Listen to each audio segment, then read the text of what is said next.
कंज लोचन कंज मुख कर कंज पद कंजारुण। सिया राम सिया राम सिया राम सिया राम सिया राम सिया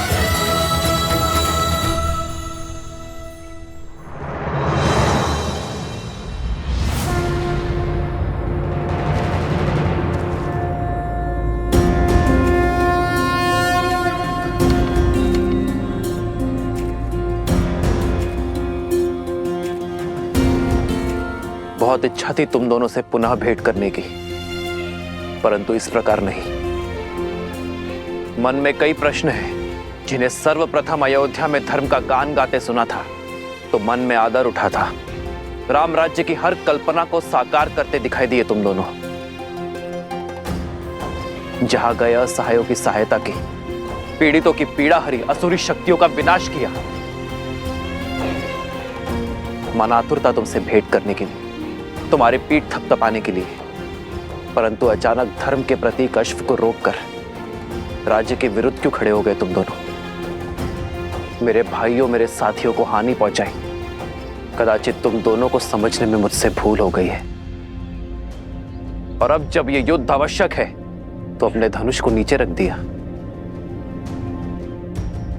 क्या इसे भी तुम दोनों की कोई चाल समझूं मैं, या फिर यह समझूं कि तुम दोनों ने अपनी पराजय स्वीकार कर ली है और धर्म के आगे नतमस्तक होने के लिए सज्ज हो तुम दोनों? प्रश्न तो हमारे मन में भी है राम जी। जिन्होंने रावण का वध कर संसार को तारा, देवी अहिल्या को मुक्त करके समाज का उद्धार किया, जिसने मर्यादा का पाठ पढ़ा, मर्यादा पुरुषोत्तम बने, श्री राम के आगे शीश झुकाना ही धर्म है, शस्त्र उठाना नहीं। हम जानते हैं हम कदाचित आपसे कभी नहीं जीत पाएंगे। और यही नहीं, जब से सुध संभाली आप ही को ईश्वर समझाए, राम कथा गाते सुनते आए हैं। जन जन तक रामायण की सीख पहुंचाने का प्रयास किया है हमने, क्योंकि रामायण केवल पुरुषोत्तम श्री राम की माँ गाथा ही नहीं, अपितु तो जीवन जीने का मार्ग है। यदि मन में मेरे प्रति इतनी ही शाश्वत भक्ति है तो फिर मेरा विरोध क्यों किया? क्योंकि प्रश्न न्याय का है। रामायण केवल आपकी गाथा नहीं है महाराज श्री राम,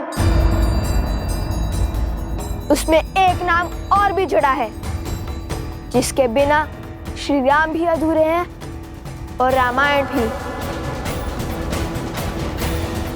और वो नाम है देवी सीता। सिया राम सिया राम सिया राम सिया राम सिया राम सिया राम सिया राम। सीता, हमारा उद्देश्य आपसे युद्ध करना नहीं, बल्कि अपने प्रश्नों के उत्तर पाने का है।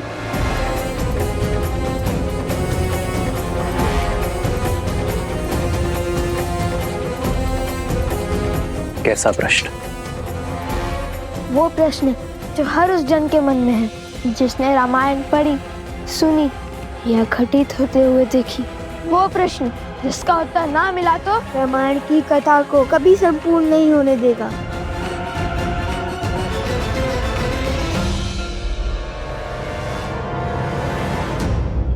प्रश्न क्या है? आपने माता सीता का परित्याग क्यों किया?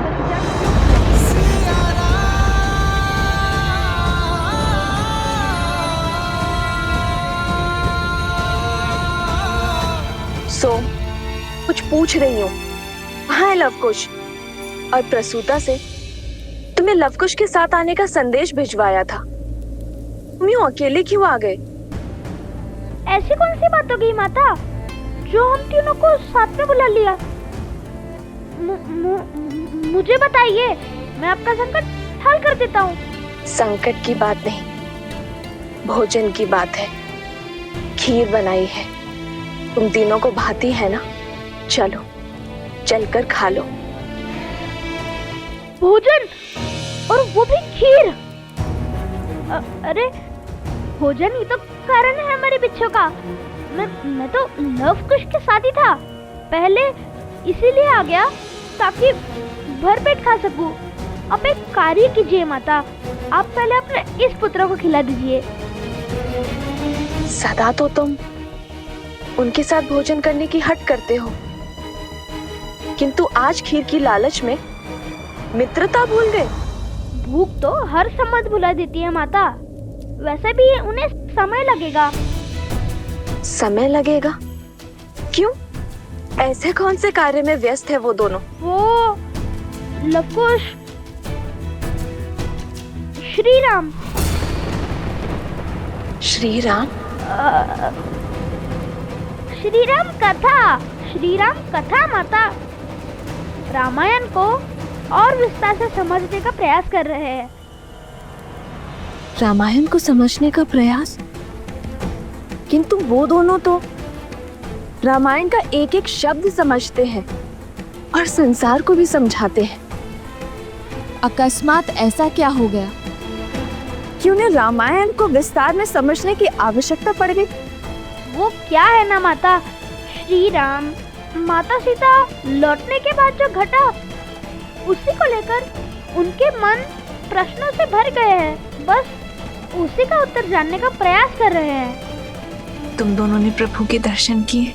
माता, श्री राम केवल वीरों के प्रभु हैं, नारियों के नहीं। उत्तर दीजिए श्री राम, जो ग्रंथ है जग में सबसे पावन, जिसने सिखाया जलाना भीतर का रावण। इसका आधार शुभ कर्म है, जिसने प्रेम दिया, ममता और त्याग समर्पण का मर्म है। पर जिसके अंत में प्रश्न बढ़ा, जो हमारे मन में शीश ताने खड़ा। जब राज धर्म था सब कुछ ही, फिर क्यों पत्नी व्रत का वचन लिया? क्यों त्याग दिया उसको, जिसने बरसों संग वन में गमन किया। जो राम है जग में पतित पावन, केवल सीता माँ के कारण। जो पतित का सीता को त्यागा, तो क्या उस राम में भी बसा है गुण रावण का? कहिए, क्यों छोड़ दिया आपने अपनी पत्नी को? क्या घटा था ऐसा जिसके कारण आपको ये निर्णय लेना पड़ा? ये व्यक्तिगत निर्णय है। तुम्हारे इस प्रश्न का उत्तर देना नहीं देना ये मेरा निर्णय है। उसका निर्णय जिसका फल पूरी स्त्री जाति पर प्रभाव डाल सकता है, वो व्यक्तिगत नहीं होता। आपको उत्तर देना ही होगा।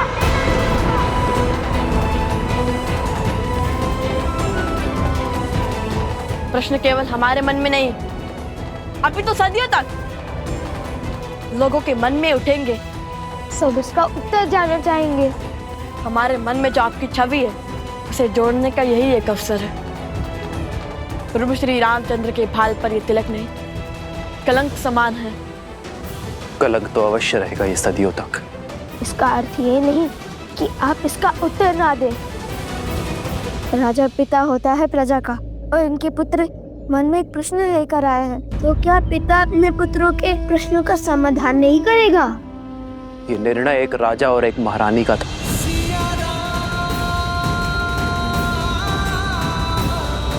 हम दोनों का था।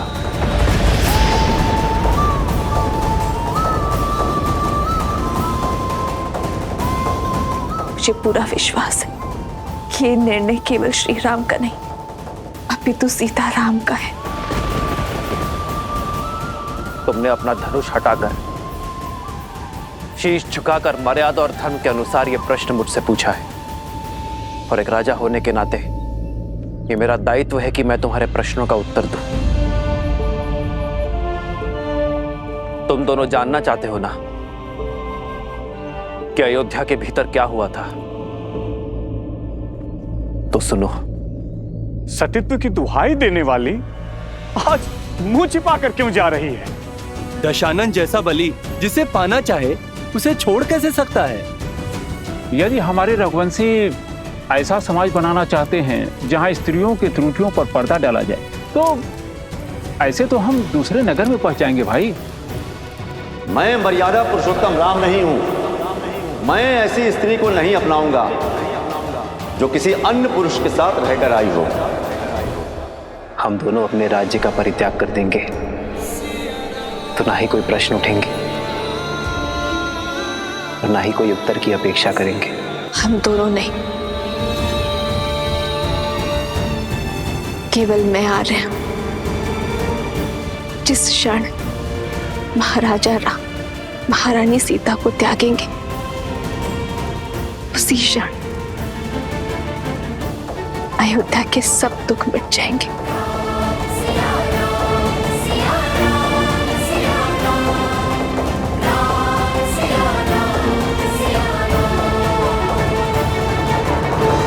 मिल गया तुम्हारे प्रश्नों का उत्तर। मिल गई संतुष्टि तुम दोनों को। अब तुम मेरे प्रश्नों का उत्तर दोगे। क्यों किया तुम दोनों ने ये सब? क्या संबंध है तुम्हारा देवी सीता के साथ? हमारा संबंध हर उस स्त्री के साथ है जिसके साथ अन्याय हुआ। भगवान वाल्मीकि से केवल अस्त्र शस्त्र की शिक्षा ही नहीं ली हमने, अपितु स्त्री के सम्मान की रक्षा की शिक्षा भी ली हमने। अब जब तुम्हें अपने प्रश्नों का उत्तर मिल गया है तो अपना हट छोड़ धर्म की स्थापना में मेरी सहायता करो और उस अश्व को मुक्त कर दो। हाँ पुत्रों, अश्व प्रभु को लौटा दो। अब तो आपके मन का हर संदेह मिट गया ना?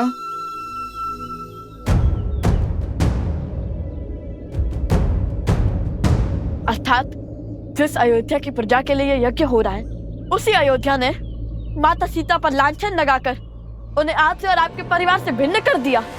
आपसे सुख, संपदा और वैभव सब छीन लिया।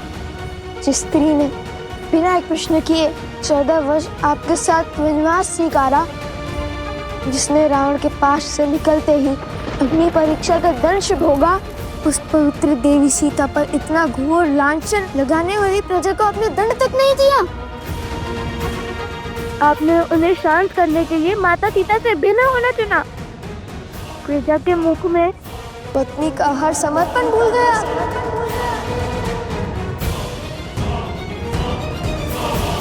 एक राजा का धर्म प्रजा की रक्षा करना होता है, उनके संदेह को दंडित करना नहीं।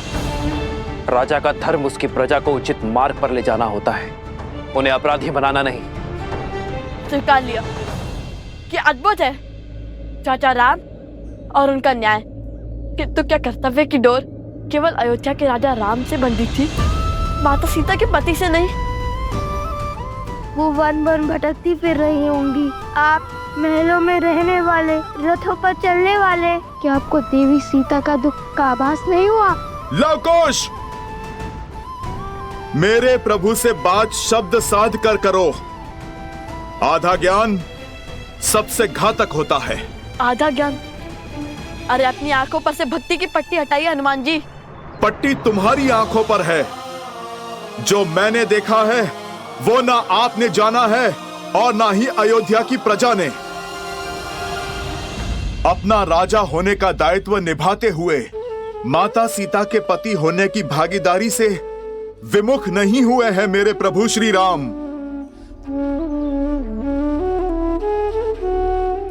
राजवस्त्र और राज दायित्व उतारकर सदा वलकल धारण किया है मेरे प्रभु श्री राम ने। राजभोग को त्याग कर कंद मूल खाए हैं प्रभु ने।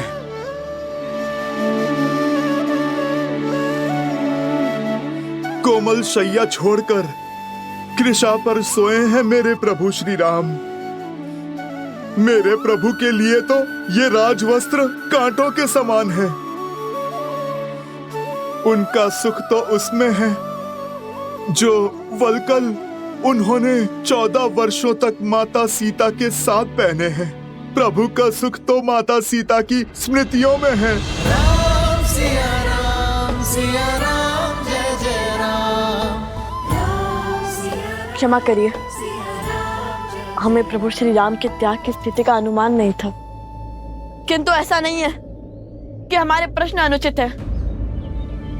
हमने आपके प्रभु को 2 कड़वी बातें कही और आपको इतना क्रोध आ गया। सोचिए जब हमें माता सीता के दुख की सूचना मिली होगी तब हमें कितना क्रोध आया होगा। वे वन वन अकेली फिर रही होंगी, अपनों से दूर, अपने श्री राम से भिन्न।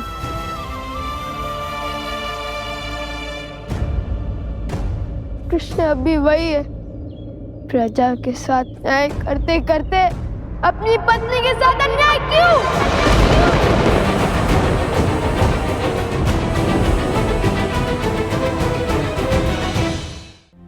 ये त्याग आवश्यक था और ये मेरी सीता का निर्णय था, और ये अनुग्रह मुझे स्वीकार करना पड़ा अपनी प्रजा के लिए। अद्भुत। तो फिर राजा का पद क्यों नहीं त्याग दिया?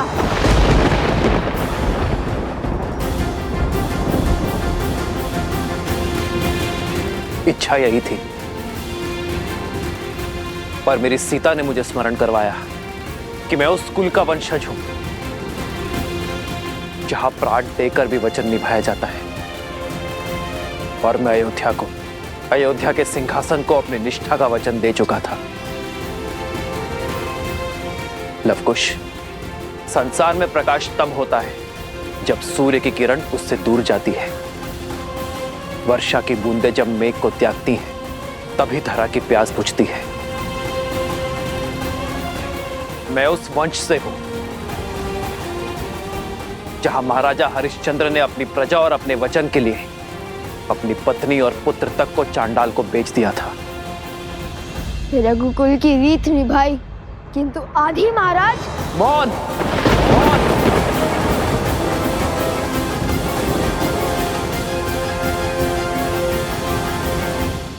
रहने से आपकी भूल छुप नहीं जाएगी महाराज। मत भूलिए कि आप उस कुल के वंशज हैं जहां महाराज दशरथ ने अपनी पत्नी के मांगे अनुचित वचन को भी निभाया, और में आप भी ने उनका सहयोग किया, वो भी प्रजा के विरुद्ध जाकर, क्योंकि पत्नी भी आपकी प्रजा थी जिन्हें महाराज ने वचन दिया था। जब आपने रावण की लंका पर चढ़ाई की, इसलिए नहीं कि प्रश्न आपकी पत्नी का था, इसलिए क्योंकि ये अयोध्या की प्रजा के मान पर प्रहार था।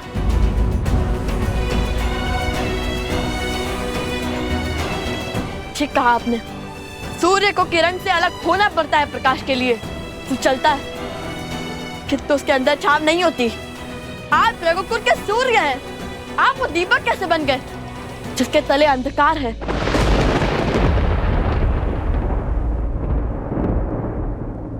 मेरी सीता का त्याग जिसने ना जाना, उसने राम को संपूर्ण जाना ही नहीं।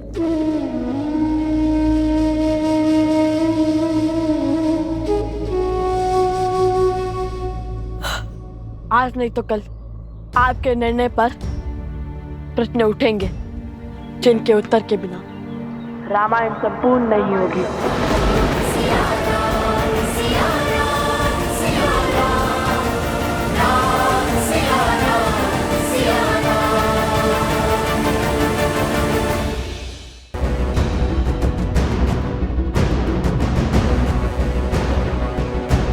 यदि आप माता सीता को खोज कर नहीं लाएंगे, उन्हें पुनः नहीं अपनाएंगे, तो हम भी अश्व नहीं छोड़ेंगे।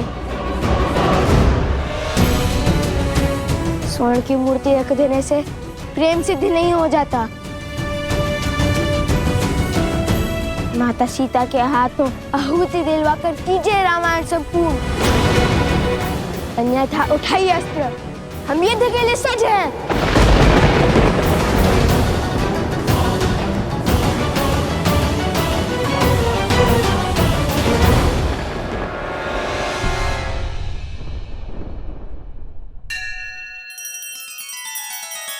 श्री रामचंद्र कृपालु भजु मन हरण भव भय दारुणम, नव कंज लोचन कंज मुख कर कंज पद कंजारुणम। सिया राम, सिया राम, सिया राम, सिया राम, सिया राम, सिया राम।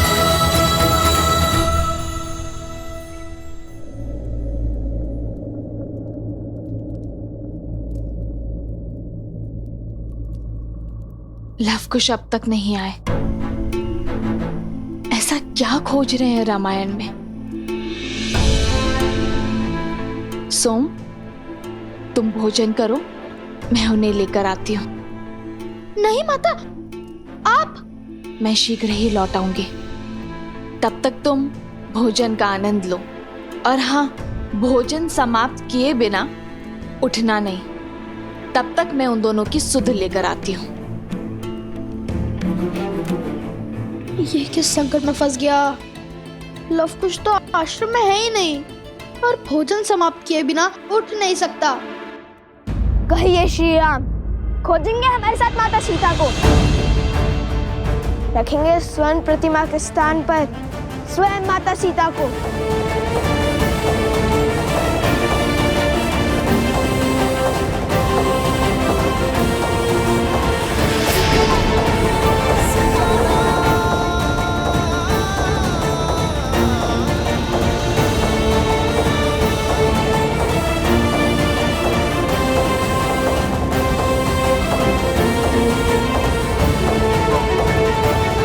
मैं तुम दोनों को क्षमा कर सकता हूं, बिना युद्ध के इस अश्व को लेकर जा सकता हूं, किंतु जो शस्त्रहीन और दुर्बल पर वार करते हैं वो क्षमा के नहीं, मेरे दंड के भागी होते हैं।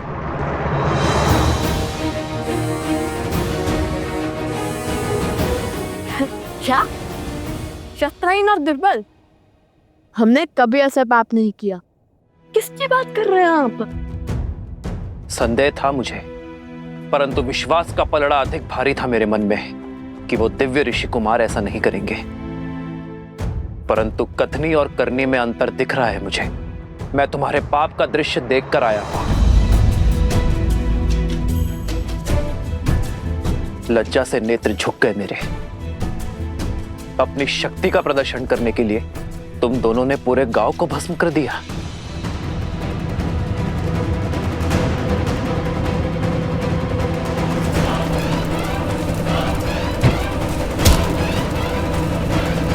असंभव, हमने ऐसा कुछ नहीं किया। झूठा दोष मढ़ रहे हैं आप हम पर। धर्म के पथ पर चलने वाले लवकुश को अधर्म के संस्कार नहीं दिए वन देवी ने। प्रभु, मुझे भी इन पर पूरा विश्वास है। ये दोनों ऐसा घोर अपराध नहीं कर सकते। इनके चरित्र और संस्कार ऐसे नहीं है प्रभु।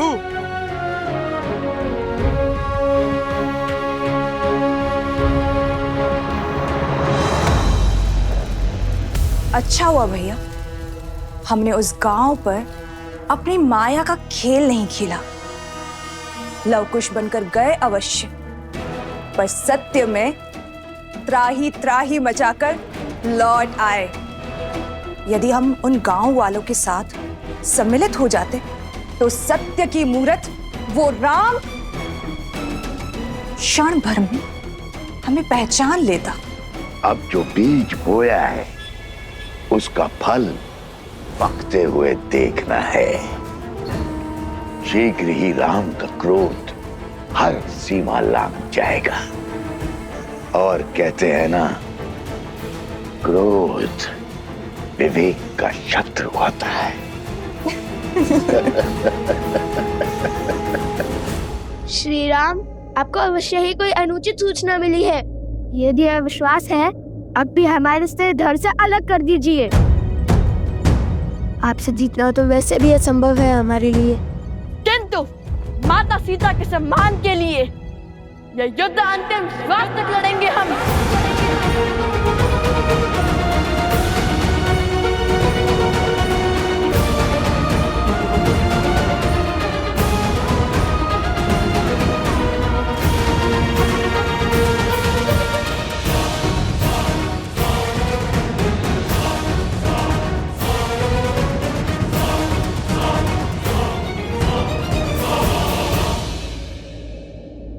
युद्ध आरंभ होने से पूर्व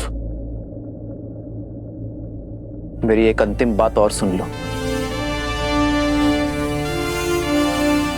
व्यक्ति का जीवन उस पर उसके माता पिता का ऋण होता है। मैं नहीं चाहता कि तुम उनकी अनुमति के बिना, उनकी जानकारी के बिना ये युद्ध लड़ो। जाओ और जाकर अपने माता पिता और अपने परिजनों से मिलकर आओ। कदाचित तुम्हारे माता पिता तुम्हें समझा पाए, तुम दोनों को अपनी भूल का आभास करवा पाए। कौन है तुम्हारे पिता?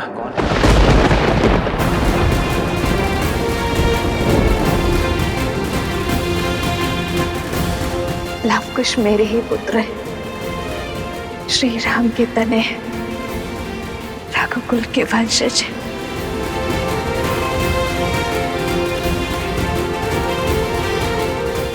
क्या योद्धा के लिए उसके कुल का नाम होना आवश्यक है? हमारी माता ही हमारे पिता हैं।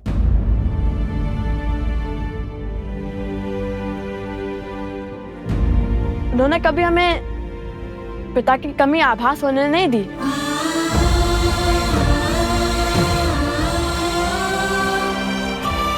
मैं किसी के कुल पर प्रश्न नहीं उठा रहा, पर क्या तुम दोनों की माता को तुम्हारे इस कर्म का ज्ञान है? नहीं। तो जाओ और अपनी माता को इस निर्णय से अवगत कराओ। हो सकता है कि ये सत्य जानकर वो तुम दोनों को ये अनर्थ करने से रोक दे।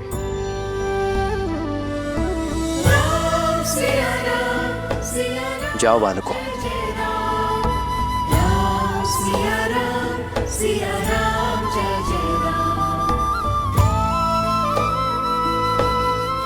हनुमान जी, हमारे अश्व की रक्षा का दायित्व आपका है, वचनबद्ध हैं आप। राम सिया राम जय जय राम। राम सिया राम जय जय राम। हे महादेव, कोई चमत्कार दिखाइए, सीता माता को सत्य से अवगत करवाइए। जितना मैंने लवकुश को जाना है वो पीछे हटने वाले नहीं हैं।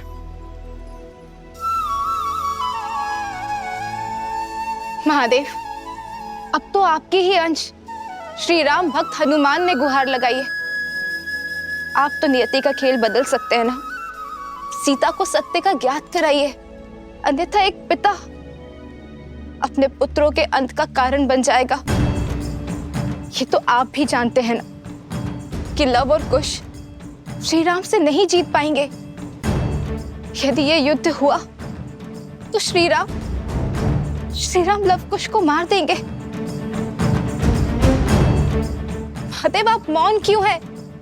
कुछ कीजिए महादेव। अरे माता, कहाँ जा रहे हैं आप? वहाँ संकट है, आपने तो कहा था। हाँ, वो मैं। आप तो लवकुश को खोजने निकली थी ना? हाँ, कहाँ है लवकुश? अरे हाँ, वो तो अध्ययन कक्ष में है ना, रामायण के अध्ययन में। मैं उन्हें देख कर आती हूँ। हाँ, वही होंगे, और कहाँ जाएंगे?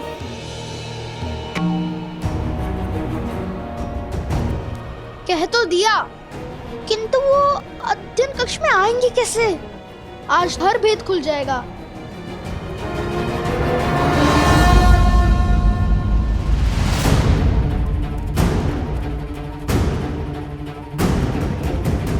लवकुश,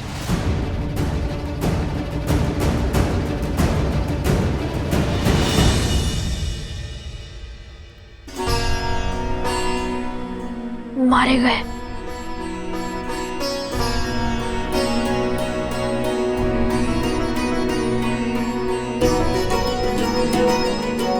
बचकर, किंतु क्या ये माता के अंतिम दर्शन है? कहाँ है लवकुश? अरे हाँ, वो तो अध्ययन कक्ष में है ना, मैं उन्हें देख कर आती हूँ।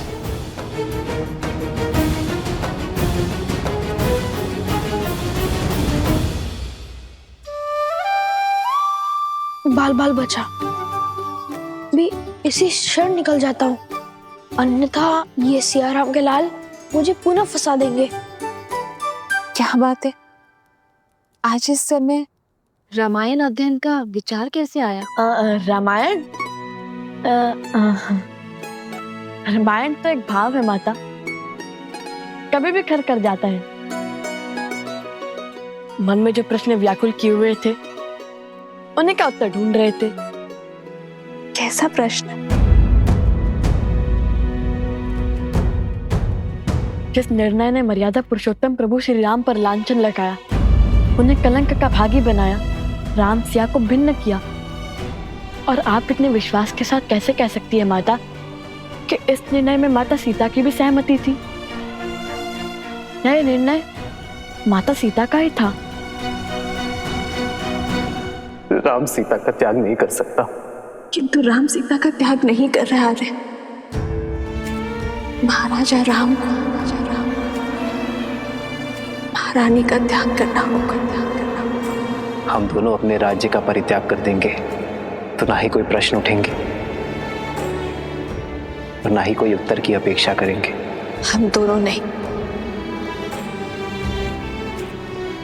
केवल मैं आ रहा हूं, जिसने रामायण को ध्यान से पढ़ा है, उसके हर एक शब्द को समझा है, उसे इतना भान तो होना ही चाहिए। रामायण जैसे महाकाव्य को पढ़कर भी जो श्री राम और सीता को ना समझ पाया, तो वो तो अभागा हुआ ना। जो श्री राम पर संदेह करते हैं वो ये भूल जाते हैं कि श्री राम ने जो भी किया वो अपने दायित्व के निर्वहन के लिए किया, एक राजा होने का कर्तव्य निभाने के लिए किया। सिया राम एक दूसरे से दूर हुए तो समाज के कल्याण के लिए, जैसे जब पहली बार उन दोनों का साथ छूटा, तब संसार ने रावण जैसे पापी दुष्ट से मुक्ति पाई। और यदि इस बार उन दोनों ने अलग होने का निर्णय लिया है तो इस धरती से रावण रूपी सोच का अंत करने के लिए लिया है। इस संसार में स्त्रियों और पुरुषों का स्थान एक समान करने के लिए किया है। अलग हुए नारियों को समान अधिकार दिलाने के लिए। जो रामायण की पवित्रता पर संदेह करते हैं वो अभागे हैं, अबोध है। उन्हें श्री राम के संपूर्ण अयान को समझने की आवश्यकता है, जो समय आने पर स्वयं ज्ञात हो ही जाएगा। कदाचित आप उचित कह रही हैं माता। तो क्या आपके कथन का अर्थ है कि माता सीता और प्रभु श्री राम अब कभी नहीं मिलेंगे?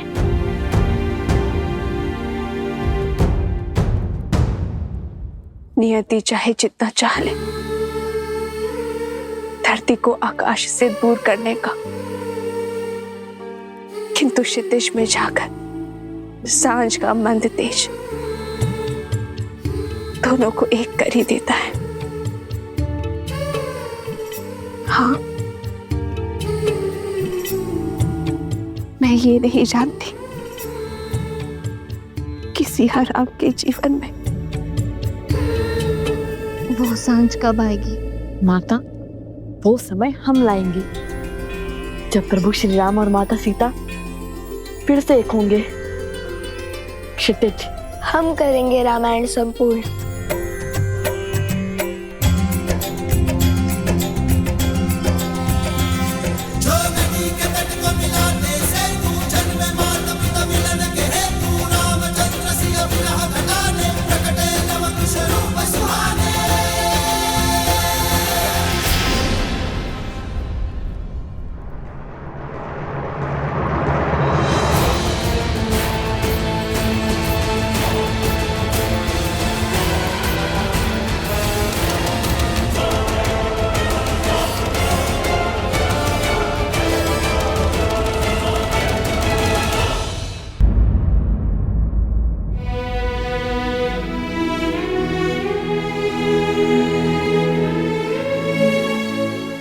प्रभु, मैं वचनबद्ध हूँ प्रभु।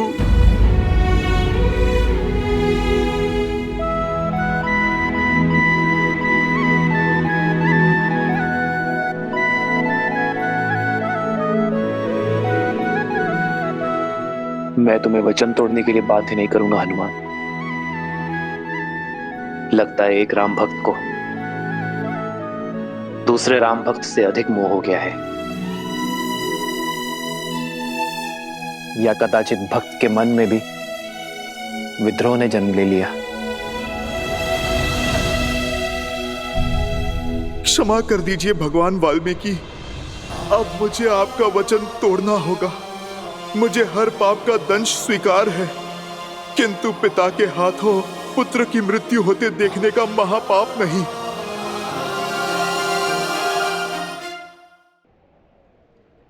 प्रभु, वो लवकुश साधारण ऋषि।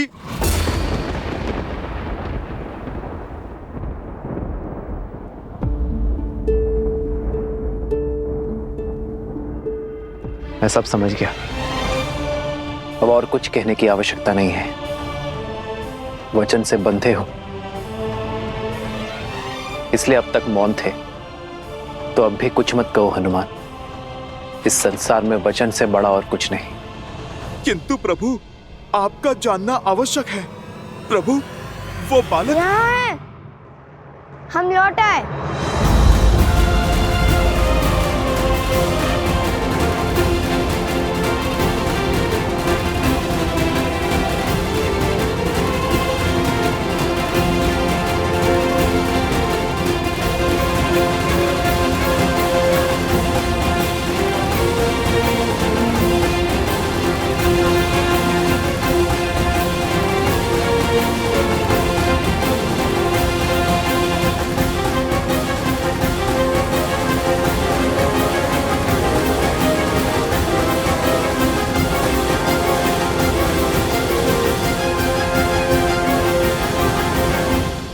करने के लिए सच है श्री राम।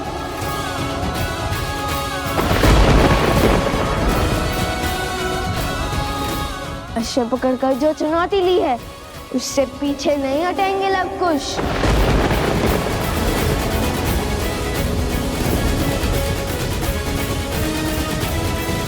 जैसी तुम्हारी इच्छा। मैंने हर धर्म का पालन किया ताकि तुम दोनों को इस युद्ध की अग्नि में जलने से रोक सकूं।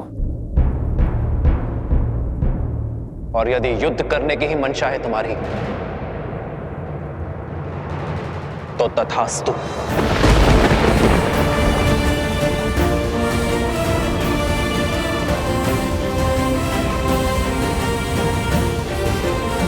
माता, कहाँ हैं आप? पुत्र और पिता दोनों एक दूसरे पर शस्त्र तानने को तत्पर हैं। आ जाइए माता और रोक लीजिए इस विनाश को।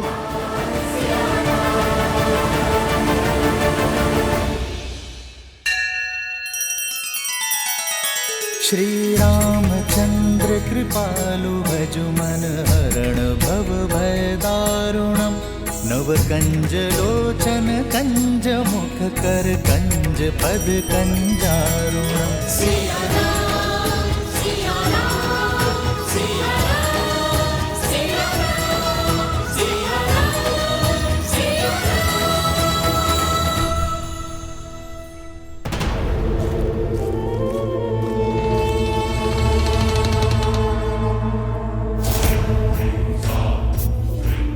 आओ सीता आओ, चली आओ अपनी मृत्यु के पीछे।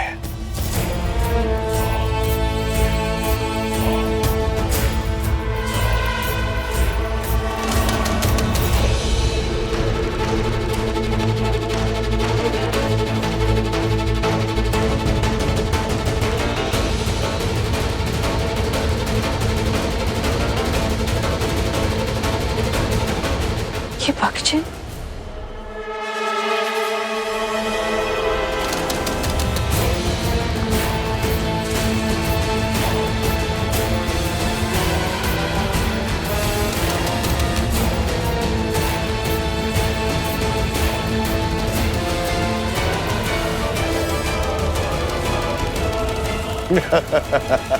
अद्भुत।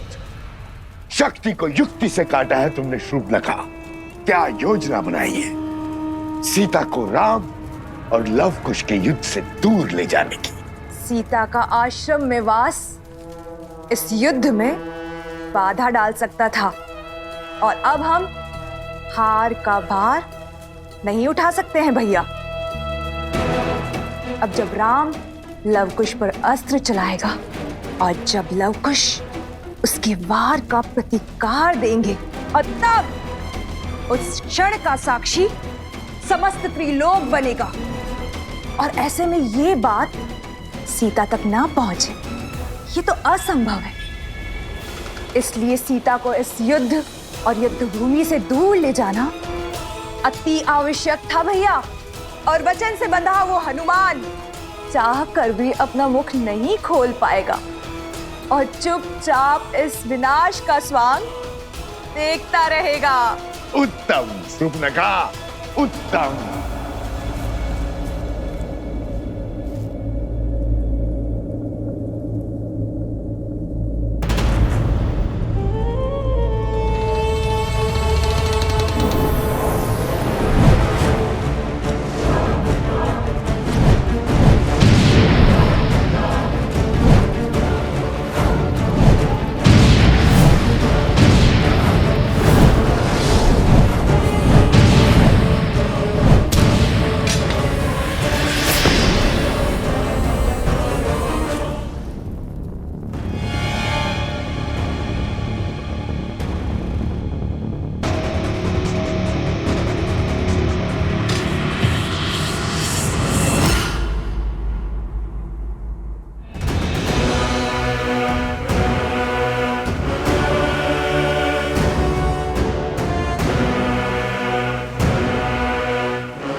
सीता से मेरी शत्रुता बहुत वर्षों पुरानी है। बहुत गहरे घाव दिए हैं उसने मुझे।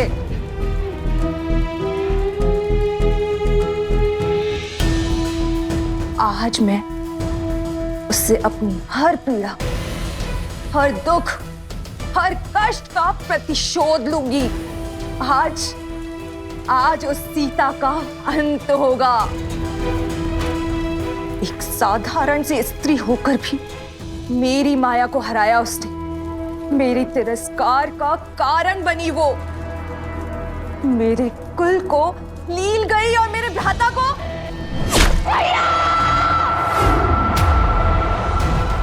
और मेरे भ्राता का काल बनी। किंतु आज मैं उन सब का प्रतिशोध लूंगी। आज उसकी मृत्यु के साथ हमारी इस शत्रुता के अध्याय का भी अंत होगा।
श्री राम।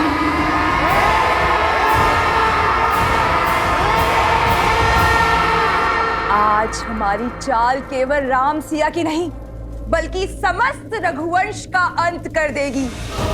रघुवंश के विनाश का शंखनाद हो चुका है भैया, और अंत के इस अध्याय का आरंभ हो चुका है। रघुकुल ने सदा ही ऋषि मुनियों के हर कार्य को सिद्ध किया है, उनके पूजा पाठ को सुरक्षा का कवच दिया है। रघुकुल का एक भी तीर किसी ऋषि के विरुद्ध नहीं चला है, किसी मुनि के तन को छलनी नहीं किया है। और यदि मैं राजा होकर यह युद्ध लड़ूंगा तो न्याय की हानि होगी।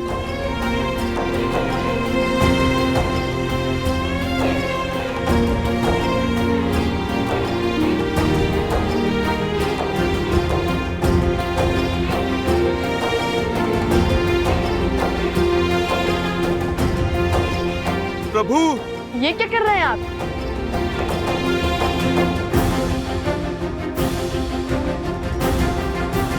राजा के आभूषण उसकी पहचान होती है, आप ये क्यों उतार रहे हैं? राजा, तुम्हारी दृष्टि में जो अपराधी है वो राजा राम नहीं, सीता का पति राम है। और एक पति का सीधा संबंध उसकी पत्नी के साथ होता है।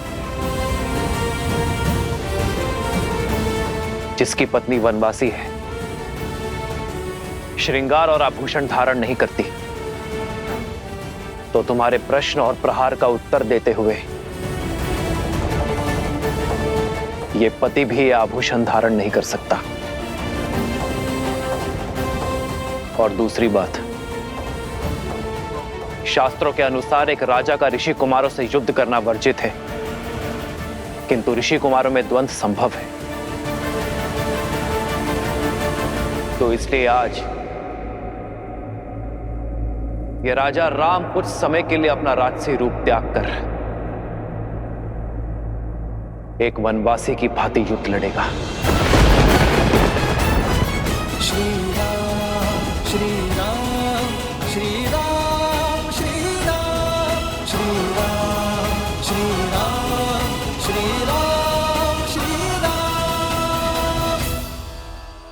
ना पिता को सत्य का भान है और ना ही पुत्रों को। पिता को ये नहीं पता कि वो अपने ही वंश को लील रहे हैं, और पुत्रों को ये आभास नहीं है कि वो जिन पर बाण ताने खड़े हैं वो उनके ही पिता हैं। कदाचित सत्य का ज्ञान इस युद्ध को टाल सकता है। कम से कम ये प्रयास तो कीजिए कि सत्य उन तक पहुंच सके। सत्य उचित समय आने पर ही सबके समक्ष उजागर होता है देवी, और जो समय से पूर्व ही सत्य को सबके सामने लाने का प्रयास करता है वो नियति के लक्ष्य में बाधा उत्पन्न करता है। आवश्यक नहीं कि समय सदैव आपके पक्ष में हो, क्योंकि सत्य और समय कभी साथ साथ होते हैं तो कभी भिन्न। श्री राम और लवकुश के मध्य होने वाले इस युद्ध को भी स्वयं समय ने ही चुना है। स्वयं समय ने ही साक्षात नारायण को इस दुविधा में डाला है कि वो इस परीक्षा की घड़ी का सामना करे। ये द्वंद्व आने वाली पीढ़ियों को ये संदेश देगा कि परीक्षा की घड़ी आने पर, दुख की घड़ी आने पर उससे लड़ा नहीं जाता, उसे काटा जाता है। और सीता, उनका क्या महादेव? वो तो सूर्पनखा और सहस्त्र रावण के पाश में फंसी है। कहीं जो काम शक्ति नहीं कर पाई वो युक्ति ना कर दे। नहीं नहीं महादेव, सीता को कुछ नहीं होना चाहिए।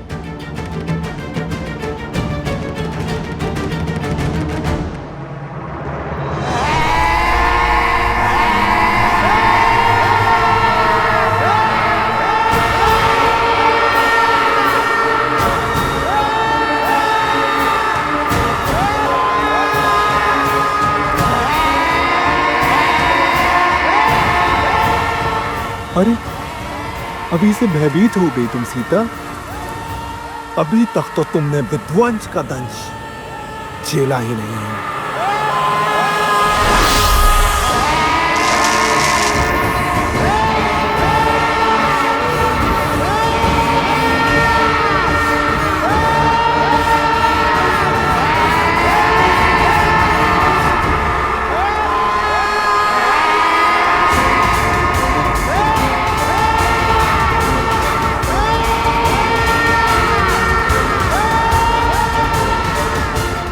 मार डालो बानासुर, अंत कर दो इस सीता का। इसके साथ ही रामायण की गाथा और उसकी संपूर्णता की कथा का अंत हो जाएगा भैया।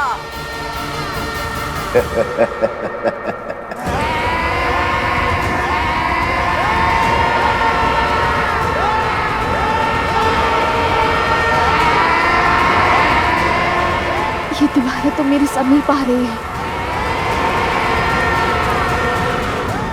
हे गौरी माँ, मुझे अपनी शरण दे, मेरी सहायता कीजिए गौरी माँ।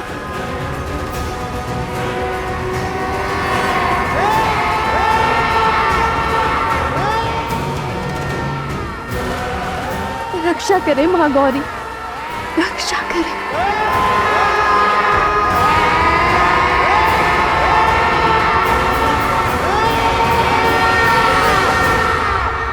महादेव, महादेव, अब मेरी पुकार हो रही है। आप समय से विवश हैं और मैं भक्त की पुकार से। किंतु मैं क्या करूं? समय आ गया है देवी, जब आपको अपने समक्ष झांक कर देखना होगा, आत्मनिरीक्षण करना होगा। यही समय की मांग है, आपके लिए भी और देवी सीता के लिए भी। मैं कुछ समझी नहीं। भूल रही हैं आप, गौरी का एक दूसरा रूप भी है, जिससे साक्षात काल, महाकाल दोनों भयभीत रहते हैं।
असंभव, ये नहीं हो सकता,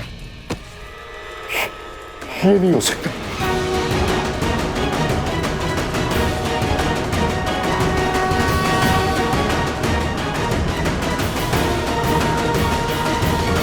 किस चिंता में पड़ गए आप भैया? क्या हो गया आपको? सीता के पीछे देखो, कौन है वो? कहीं कोई नहीं है भैया।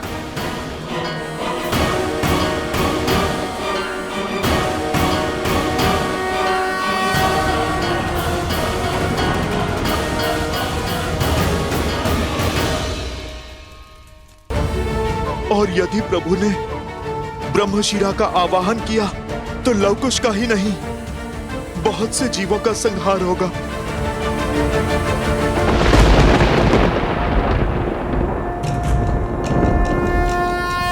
श्री राम श्री राम श्री राम श्री राम श्री राम श्री राम श्री राम श्री राम।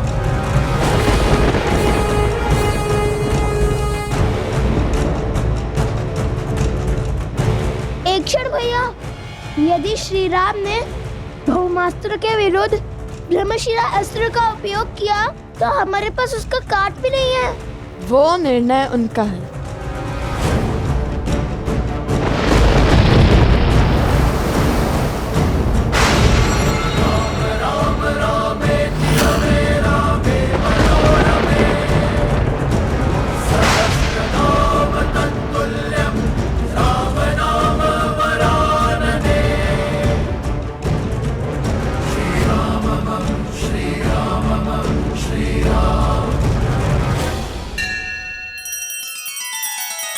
श्री रामचंद्र कृपालु भजु मन हरण भव भय दारुणम। नव कंज लोचन कंज मुख कर कंज पद कंजारुणम। सिया राम सिया राम सिया राम सिया राम सिया राम सिया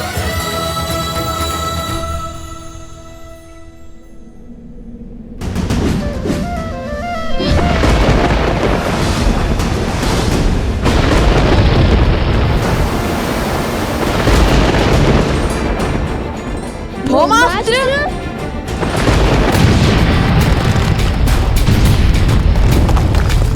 श्री रामचंद्र कृपालु भजु मन हरण भव भय दारुणम। महाराज के आगे अस्त्र की शक्ति नहीं, धर्म की शक्ति चलती है। अस्त्र चाहे कोई भी हो, महाराज के तप और त्याग के कारण हर अस्त्र की शक्ति 100 गुना बढ़ जाती है।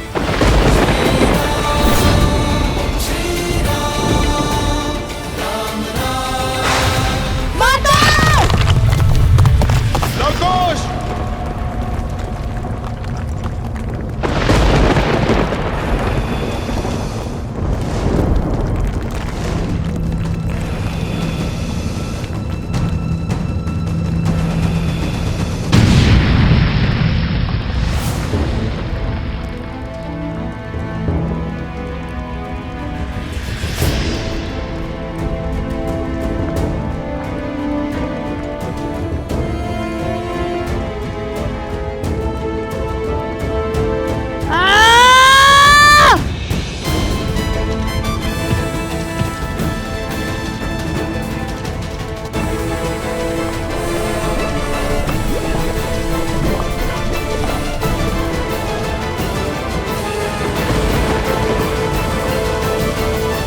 प्रभु आप रुक जाइए, मत कीजिए ये अनर्थ। मेरे पास रुकने का कोई कारण नहीं है हनुमान। ये दो बालक अयोध्या के मान सम्मान को ध्वस्त कर रहे हैं, राम राज्य के स्वप्न का संहार कर रहे हैं। प्रभु, मैं भगवान वाल्मीकि के वचन से बंधा हूं, इसीलिए मैं आपको सत्य नहीं बता सकता, किंतु मैं आपको अवश्य इतना कह सकता हूं, ये जो घट रहा है उचित नहीं है प्रभु।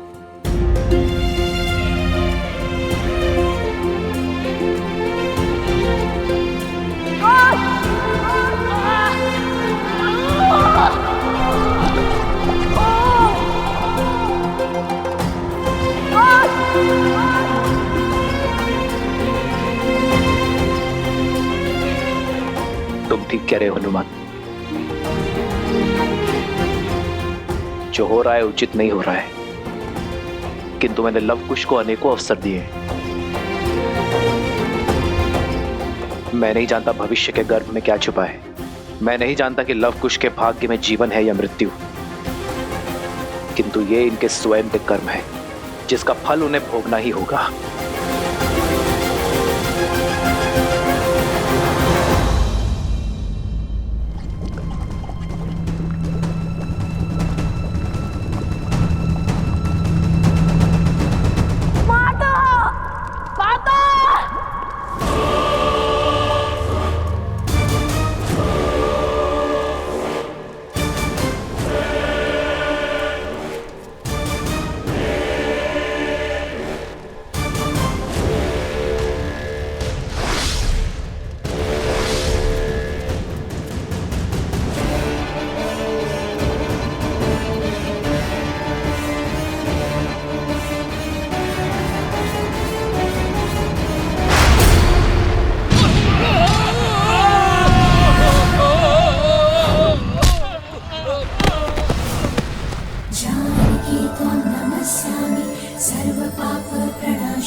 कुछ कीजिए भैया, अन्यथा हमारा एकमात्र सेवक भी स्वाहा हो जाएगा।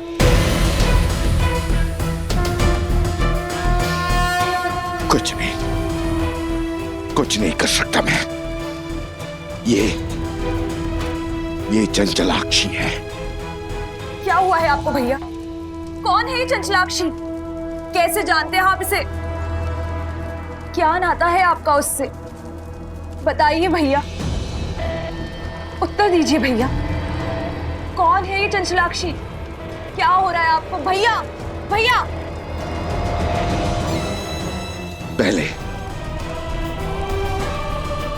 पहले बानासुर को बचाना होगा। यदि सीता को मेरा सत्य पता चला तो वो मेरी मृत्यु का भेद भी जान जाएगी।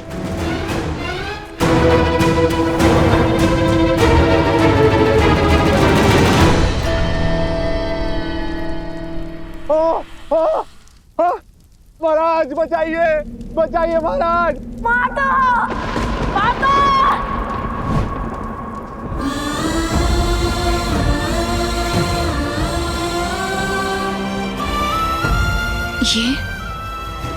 ये सब माता। लवकुश, लवकुश, लवकुश, कहाँ हो तुम? कहाँ है लवकुश? लवकुश,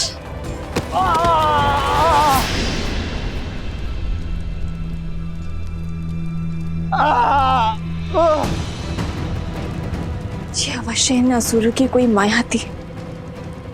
मेरे मंत्र जाप में विघ्न डालकर भाग निकलने की इनकी युक्ति थी। ये मेरे पुत्रों का स्वर नहीं था।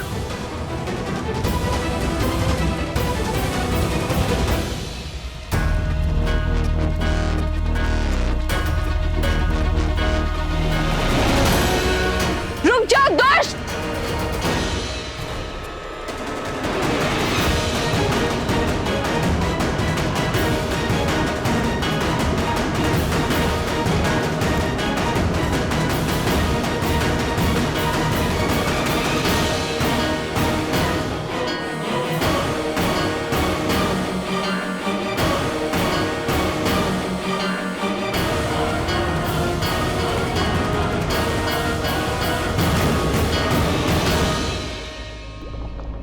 संभाल कर कुश, ये पत्थर तो खिसक रहे हैं। हमें इस पास से बाहर निकलने का कोई न कोई मार्ग ढूंढना होगा। हमें माता का नाम लेकर अपने जीवन को दांव पर लगाकर ना ये अंतिम बार करना होगा। जीवन को बचाने का प्रयास करना होगा। और यदि ये लावा हम पर गिरा या पत्थर निकले तो हमारी मृत्यु निश्चित है।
अद्भुत। मैं जानता था तुम दोनों अवश्य लौटोगे। तो बताओ, मृत्यु के इतना समीप जाने के बाद क्या इच्छा है तुम्हारी? क्या आप भी मुझसे युद्ध करोगे? क्या समर्पण करोगे? बालकों, मान जाओ प्रभु की बात। स्वीकार कर लो प्रभु का ये अवसर, स्वीकार कर लो। जब श्री राम और राजानुज लक्ष्मण को ऐरावत उठाकर ले गया था, जब आपको कोई मार्ग नहीं सूझ रहा था, तब क्या आपने पीछे हटने का विचार किया था? जब मेघनाथ ने लक्ष्मण जी को घायल किया था, तब आपने पीछे हटने का सोचा था?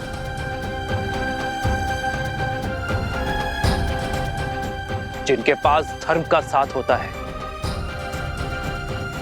उन्हें पीछे हटने की कोई आवश्यकता नहीं होती। बालकों, आपको किसने कहा कि हमने अश्वरोग का धर्म किया है?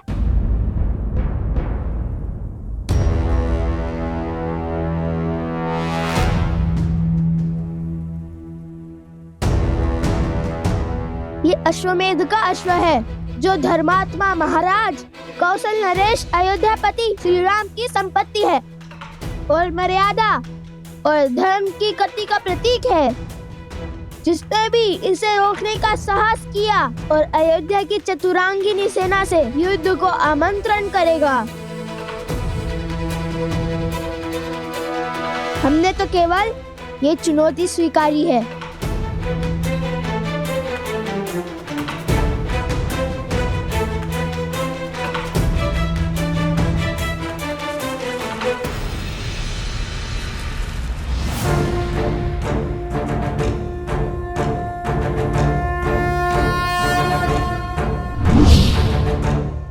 यदि चुनौती ली है तो उसे पूर्ण करने के लिए सच हो जाओ।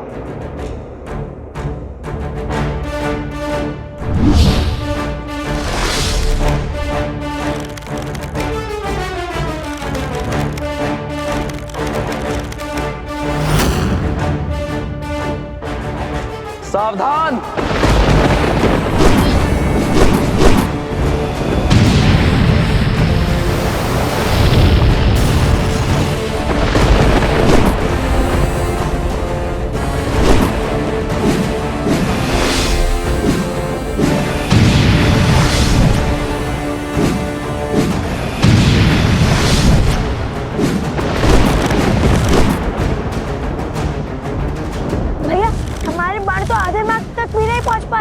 प्रयास करते रहो कुश।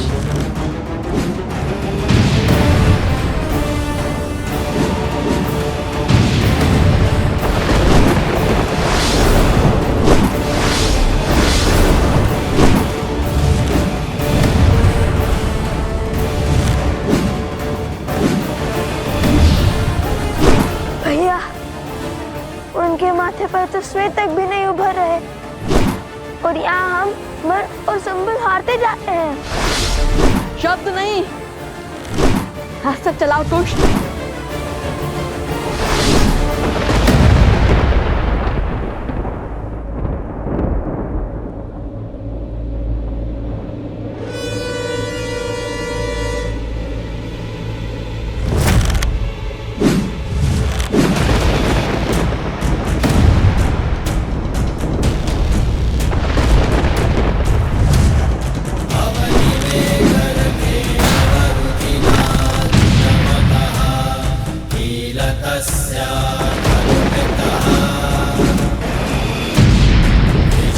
किशोर अवस्था में ये बालक श्री राम के सामने खड़े हैं, उन श्री राम के सामने जिनके आगे रावण और बाली जैसे महाबली नहीं टिक पाए। लगता है जैसे श्री राम के समक्ष साक्षात श्री राम खड़े हैं। ये विद्या के धनी अवश्य हैं, किंतु विद्या का उपयोग अधर्म के लिए कर रहे हैं। ये विद्या राष्ट्र की भलाई, देश के विकास के काम आनी चाहिए थी, किंतु उन्होंने बुराई का पथ चुना है और बुराई चाहे जितनी बलशाली हो, अंत में हारती ही है।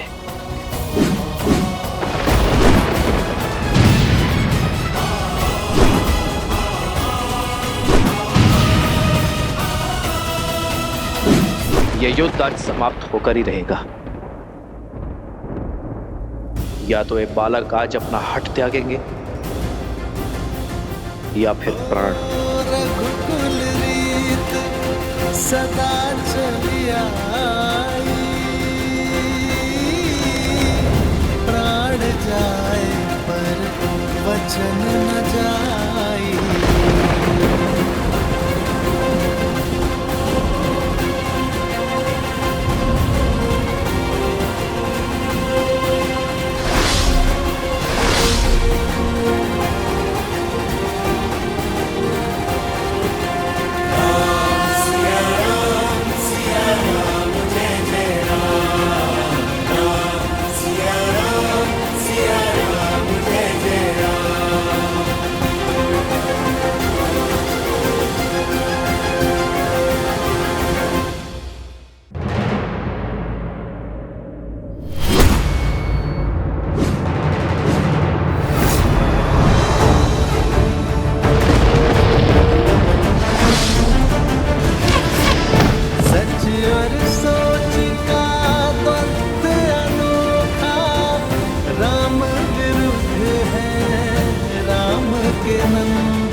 हे महादेव, इस महाविनाश को रोकने का आप मुझे मार्ग दिखाइए।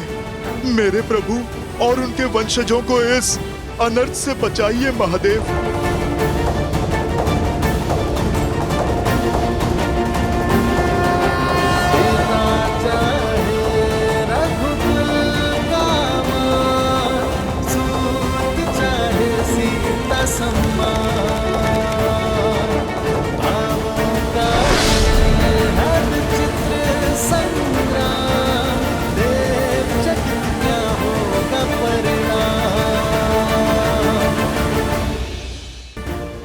अश्वमेध यज्ञ के अश्व और हनुमान को लेकर मैं अयोध्या के लिए निकल जाऊंगा।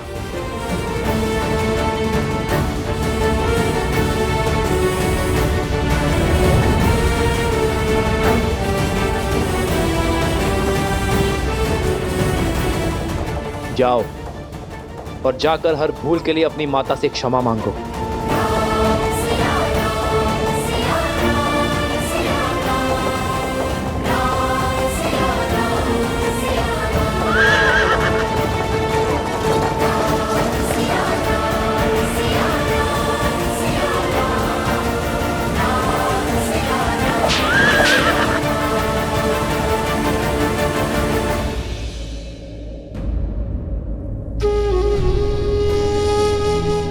श्री रामचंद्र कृपालु भज मन, हरण भव भय दारुणम।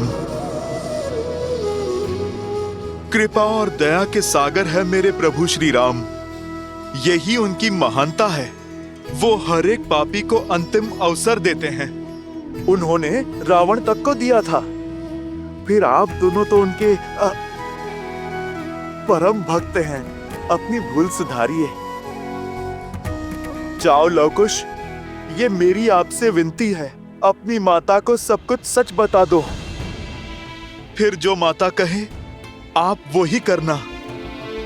समझने का प्रयास करो बालकों। आज जो बाण रुक गए वो जलंधर अवश्य चलेंगे, और वो प्रहार रघुकुल के मस्तक पर सबसे बड़ा कलंक होगा।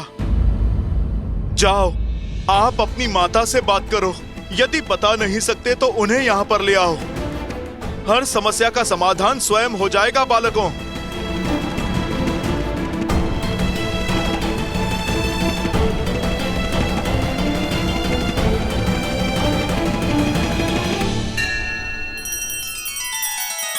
श्री रामचंद्र कृपालु भज मन, हरण भव भय दारुणम।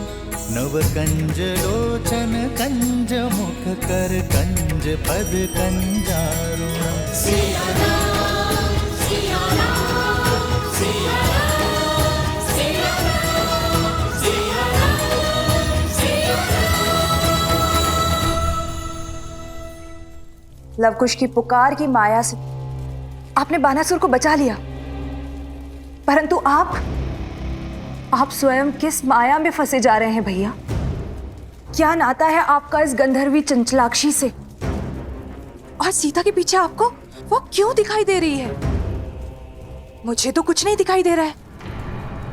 ये घटना संकेत है शुभनखा, उस श्राप का। कहीं वो सीता उस श्राप को पूर्ण करने का माध्यम तो नहीं, जो श्राप मुझे गंधर्वी चंचलाक्षी ने दिया था। पहेलियां मत बुझाइए भैया, मुझे स्पष्ट रूप से बताइए कि किस श्राप की बात कर रहे हैं आप? मैंने अनेक वर्षों तक ब्रह्मदेव का तप करके उनसे अजर अमर होने का वरदान प्राप्त किया था। ये आशीष पाया था कि मुझे केवल स्त्री ही मार सकती है। मैं समझ गया था कि इस वर में अवश्य कोई छल छुपा हुआ है, इसलिए मैंने एक और वरदान मांग लिया कि मेरे सहस्त्र शिशु में सहस्त्र गुना कूटनीति और चालाकी भरी होगी। उसके बाद मैंने कई राज्यों पर अपना आधिपत्य स्थापित किया, परंतु मैं दशानंद रावण की तरह दिग्विजय नहीं बनना चाहता था। मुझे बहुत अधिक की नहीं, केवल थोड़ी की ही अभिलाषा थी। तो मैंने अपने अधीन में कुछ ही राज्य किए।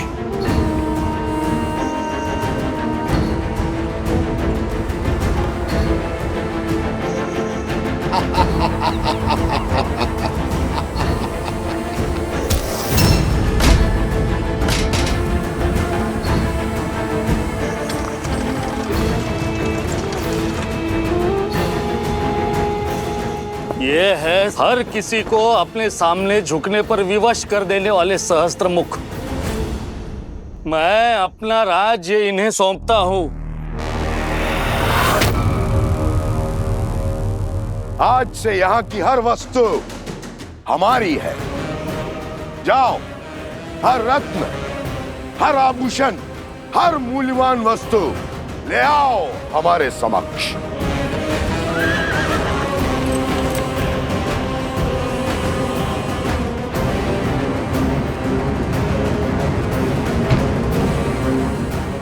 चलो सारथी।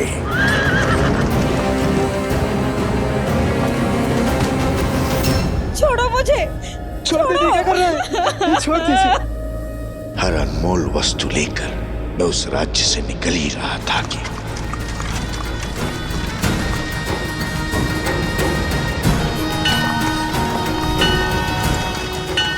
रुको सारथी।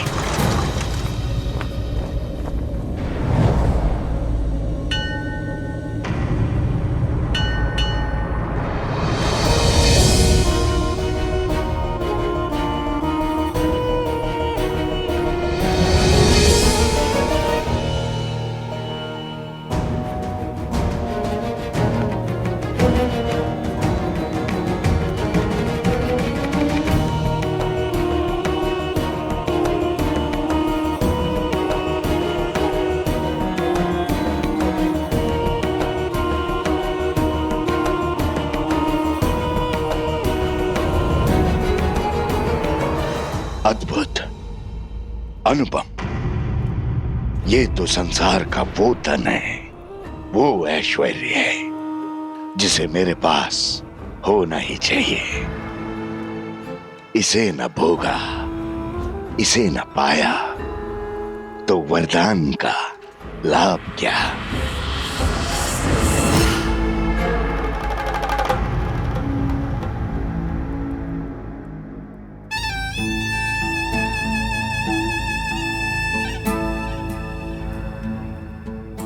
तप के लिए बहुत अनुचित स्थान चुना है सुंदरी। तुम्हारा तप और पूजा सफल हुई, अब कोई आवश्यकता नहीं। अब इस लक्ष्मी या किसी और देवी देवता की पूजा की। अब तुम मेरी हो। अब और लक्ष्मी और वैभव की आवश्यकता कहां। तुम्हें संसार का हर सुख दूंगा मैं। हर मनोकामना पूर्ण करूंगा।